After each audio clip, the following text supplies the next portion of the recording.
Listen to the conversation between them and circle the best answer from A, B, or C for questions 1 to 4. You now have some time to read questions 1 to 4.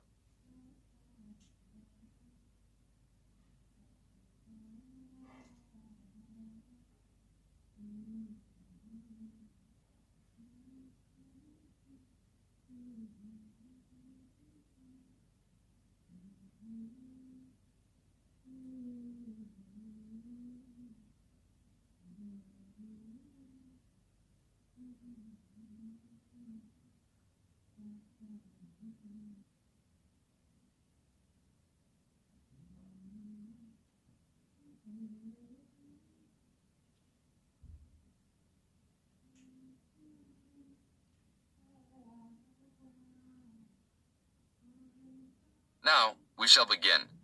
You should answer the questions as you listen, because you will never hear the recording for the second time. Listen carefully and answer questions 1 to 4. Excuse me, I'm conducting a campus survey. Would you have time to answer a few questions? What's it all about? We're doing some market research for a new campus radio station starting in the next few months. That's okay. Sounds good. Great. I'll just work through this form with you. And if we could start with some personal background information? Sure. Right. If I could have your age, please. 26. Okay, good. And are you a student, teacher, or in another job? Well, I'm a tutor, but I'm also a postgraduate student, so I don't know what you might call me. What do you think? Okay, well, I'm more of a teacher, really. Fine. And would you mind if I asked about your salary, or I could leave it blank? No, that's okay. It's $20,000 a year. Thanks. Right. Now about your current listening habits. What would you say is your main reason for listening to radio? Well, I'm usually busy during the day at work, so I usually only listen to the radio at night. It helps me relax and unwind, even if I'm studying. Good. And how many hours a day on average do you listen to the radio? Well, not a lot really. I'd say just over an hour all told. Now you have some time to read questions 5 to 10.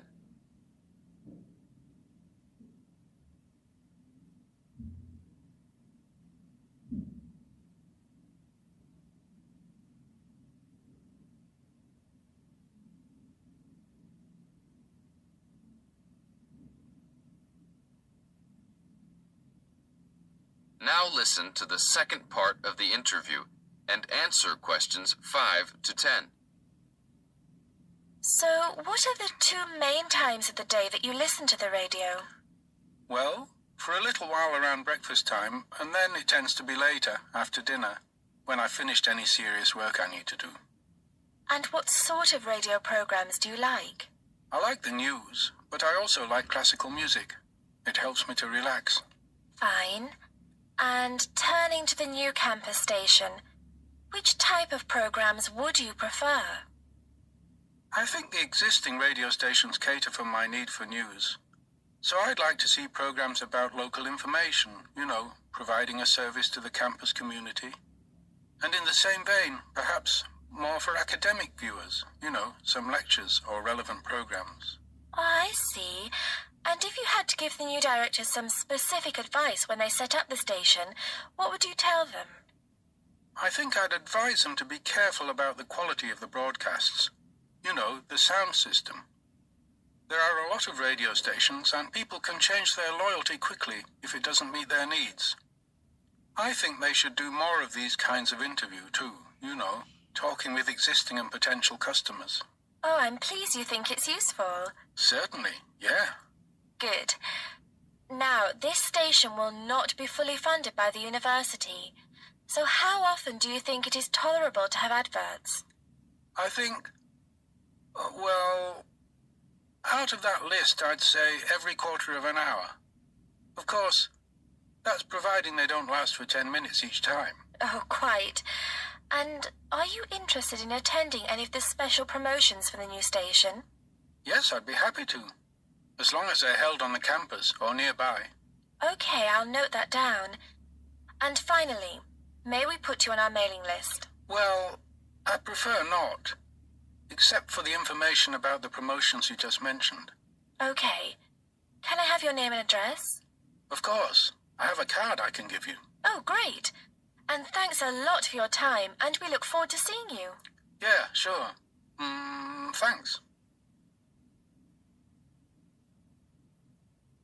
That is the end of part 1. You now have half a minute to check your answers.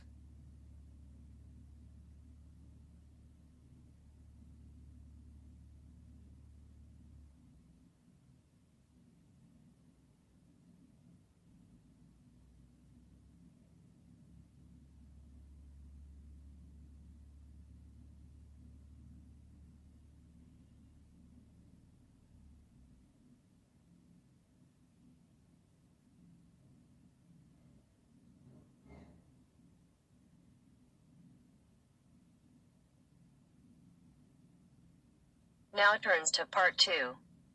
Part 2. You will hear a presenter on a radio phone-in show. The presenter is talking to a woman who was bitten by a poisonous spider. First, you have some time to look at questions 11 to 15.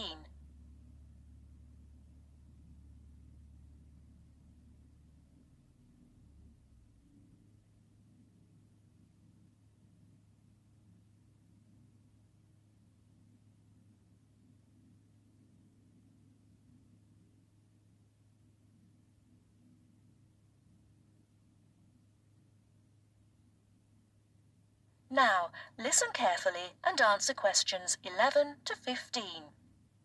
Today, we're continuing our Traveller's Tales. On the line, we have Amanda Toddington, who had quite a nasty experience in Australia last year. Isn't that right, Amanda? Yes. My husband and I were on holiday, and we were staying at a friend's house on the coast near Brisbane. It was towards the end of the holiday, and I was about to go into the garden and enjoy my breakfast.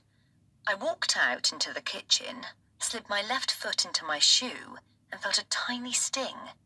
It was pretty painless, but I shook the shoe off my foot and saw this tiny spider running out as the shoe hit the wall. Anyway, not being an expert, I presumed the worst, that I'd been bitten by something that was going to kill me, and I completely lost control. I don't think I've ever screamed so much in all my life. We'd been told beforehand to always check our shoes before putting them on, as it's a common way to get bitten. So I suppose it was my own fault, really. So what was it that had bitten you? Tony, that's our Australian friend, he immediately asked me if I knew what had bitten me, and I pointed to the corner of the room where I'd last seen the spider. He picked up a jar and found the creature in the corner where the shoe had hit the floor. "It's a redback," he said, and he gently placed the jar over the spider.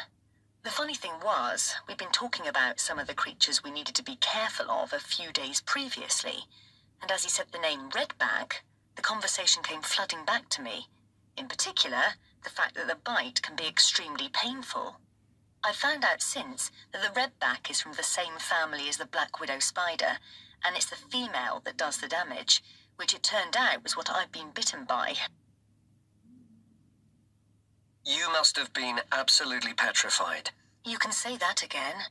I remember feeling quite confused. I wasn't in a great deal of pain to begin with, and yet I could see from our friends' faces that they were concerned. Tony explained that the venom or poison of the bite spreads quite slowly, so the pain doesn't feel too bad at first. Gwen, Tony's wife, brought an ice pack, and Tony held it against the bite to make it less painful. Apparently, you're not supposed to put a bandage on the area, as this can make it hurt even more. Tony tried to put my mind at rest by explaining that this was quite a common bite, that the hospital would have an anti-venom, and that everything would be okay. But I was beginning to panic. We were flying back to the UK the next day, and I really didn't know what to do. Before you hear the rest of the talk, you have some time to look at questions 16 to 20.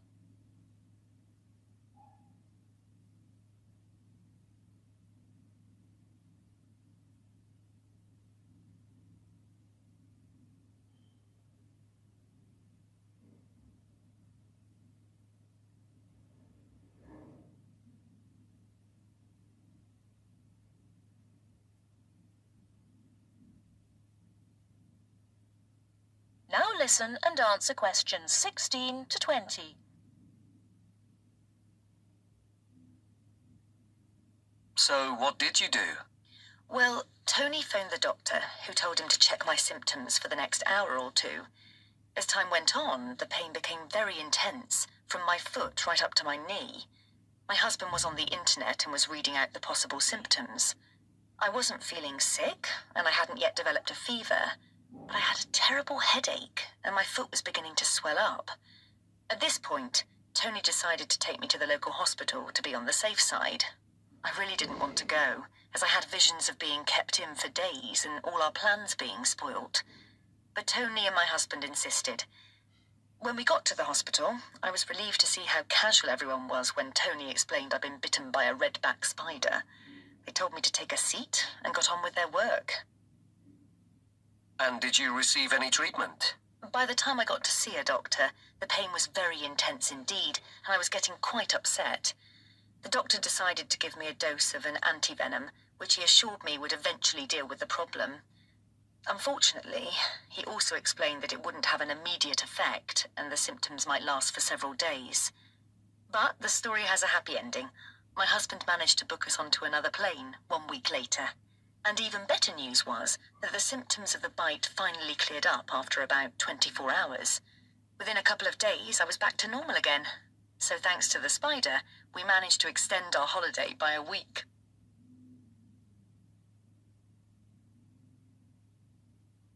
That is the end of part 2. You now have half a minute to check your answers.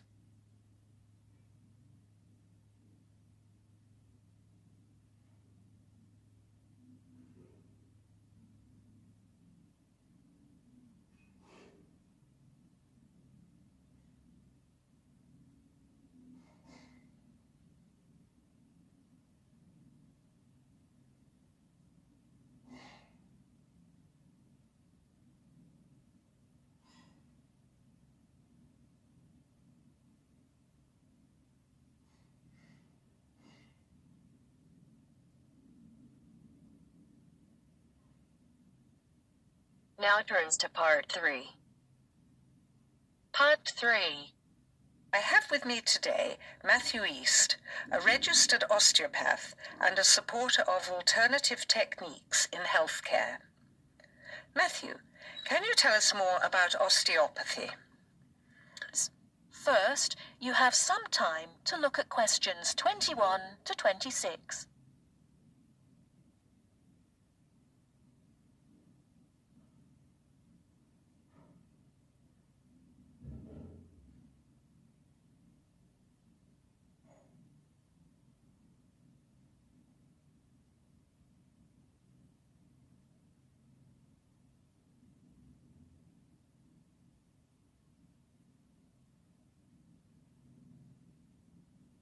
Now listen carefully and answer questions 21 to 26.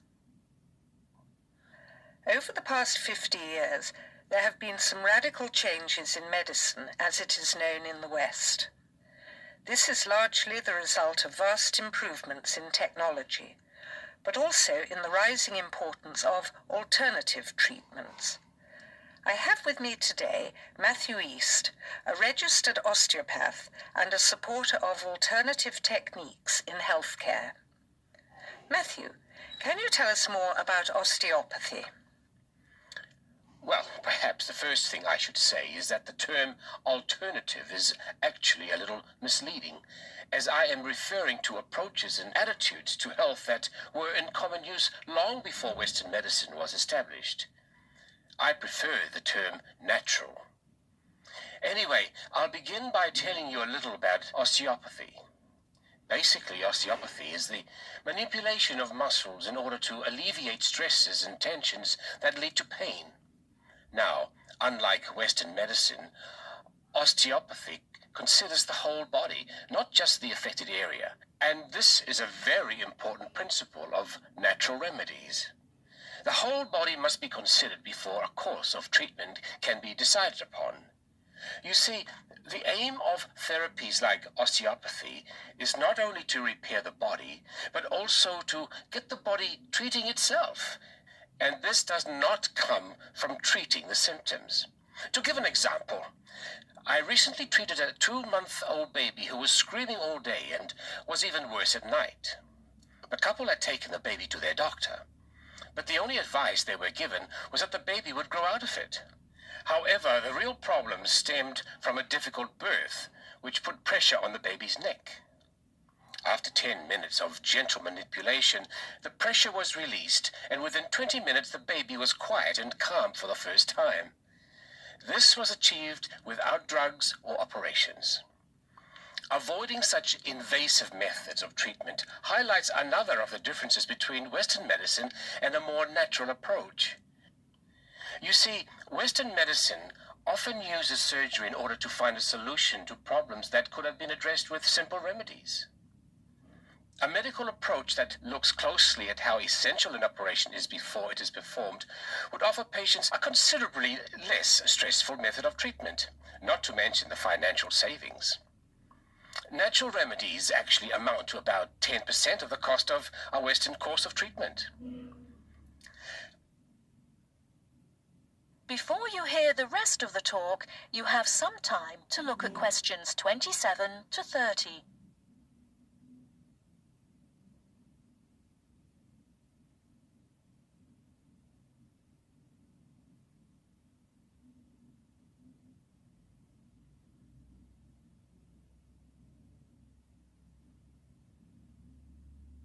Now listen and answer questions 27 to 30.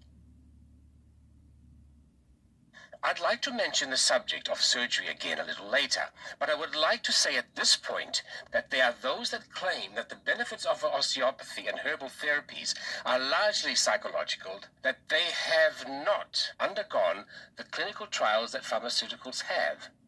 To answer that, you only need to look at the example I gave earlier of the baby that stopped crying less than an hour after treatment, but was obviously far too young to react because of purely psychological factors. Another example can be seen in the successful use of acupuncture in the treatment of animals. In response to criticism regarding clinical trials, it is worth noting that the power of pharmaceutical companies is such that, although some drugs fail the standards required of them, they are sometimes still prescribed by doctors.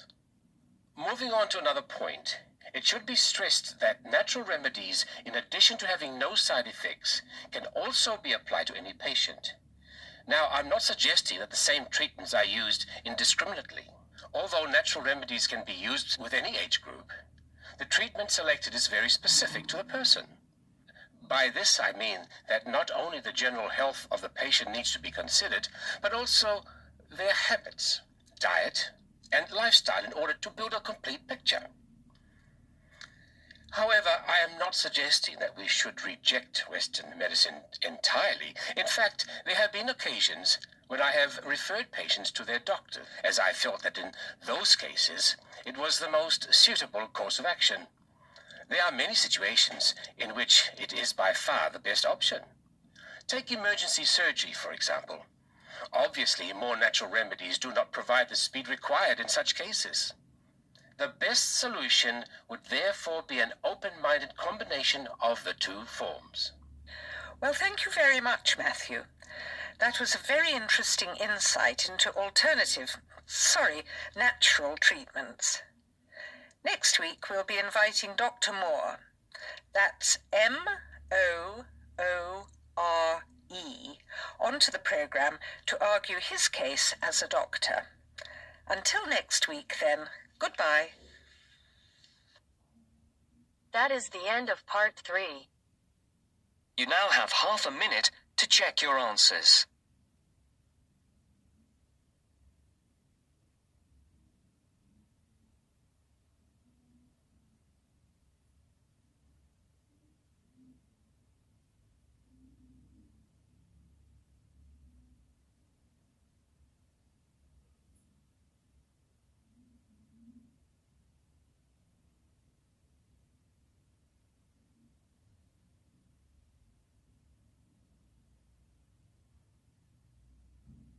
Now turns to part 4.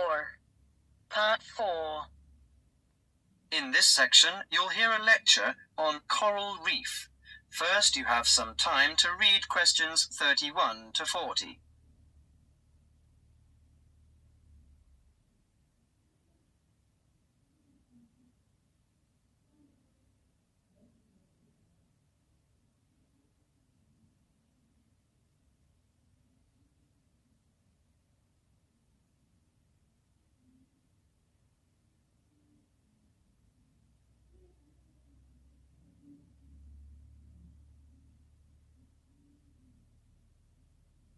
Now listen carefully to the lecture and answer questions 31 to 40.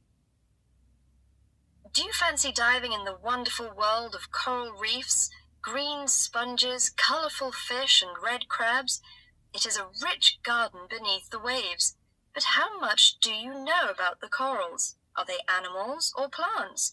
What are the threats to coral reefs? Today, Mr. Tim Harford, Executive Director of the Coral Reef Alliance, is going to introduce the facts about coral reefs. Good afternoon, everyone.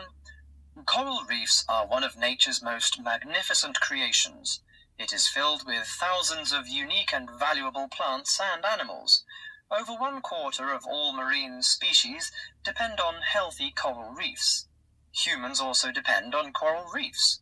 These marine ecosystems are the primary source of food and income for millions of people, a vast repository of valuable chemical compounds and medicines, and a natural wave barrier that protect beaches and coastlines from waves and storms. Coral is actually the exoskeletons of coral polyps. Made from limestone, these skeletons build up over time, forming the reef. New corals are born each April. At a certain hour, on a certain night, mature corals suddenly release clouds of eggs and sperm into the sea. After the fertilized eggs take root on the seafloor, they can grow up to 15 centimeters per year. Coral reefs are present in the waters of over 100 countries. These are warm, 18 to 29 degrees centigrade, shallow, sunny regions primarily between the tropics of Cancer and Capricorn. Only clear, warm salt water can support a coral reef. And because sunlight is crucial to the reef's survival, the water must also be shallow. The algae that grow on coral provide much of the coral's food. In deeper water, algae cannot get the sunlight they need to grow. Most coral reefs are in the tropics because natural conditions there are perfect. In their modern form, coral reefs have thrived on Earth for over 50 million years. In recent years, however, more than 11% of the world's reefs have been lost, with another 16% severely damaged during the El Niño event in 1998. Up to 32% of coral reefs may be destroyed by human activities in the next 30 years if we do not take action now. Corals and coral reefs are extremely sensitive. Slight changes in the reef environment may have detrimental effects on the health of entire coral colonies. These changes may be due to a variety of factors. One of the greatest threats to coral reefs is human expansion or development. As human population increases, so does the harvest of resources from the sea. Due to overfishing, reef fish populations have been greatly decreased in some areas of the world. The removal of large numbers of reef fish has caused the coral reef ecosystems to become unbalanced. As we know, corals are also very popular as decorations. A large amount of the most healthy corals are selected by commercial collectors. They sell the corals to souvenir shops, where a large number of tourists wait to purchase them as decorations or souvenirs. Coral reefs also receive much damage from both commercial and private vessels. The leakage of fuels into the water and the occurrence of spills by large tankers are extremely damaging to local corals. Although much of the coral reef's degradation is directly blamed on human impact, there are several natural disturbances which cause significant damage to coral reefs. The most recognized of these events are hurricanes or typhoons, which bring powerful waves to the tropics. These storm waves cause large corals to break apart and scatter fragments about the reefs. Home to a diverse community of creatures, coral reefs are underwater treasure chests of color and activity. Predators and prey swim and crawl among the coral in nature's never-ending dance of life and death. This lively, fascinating world beneath the waves is just waiting to be explored. That is the end of part 4. You now have half a minute to check your answers.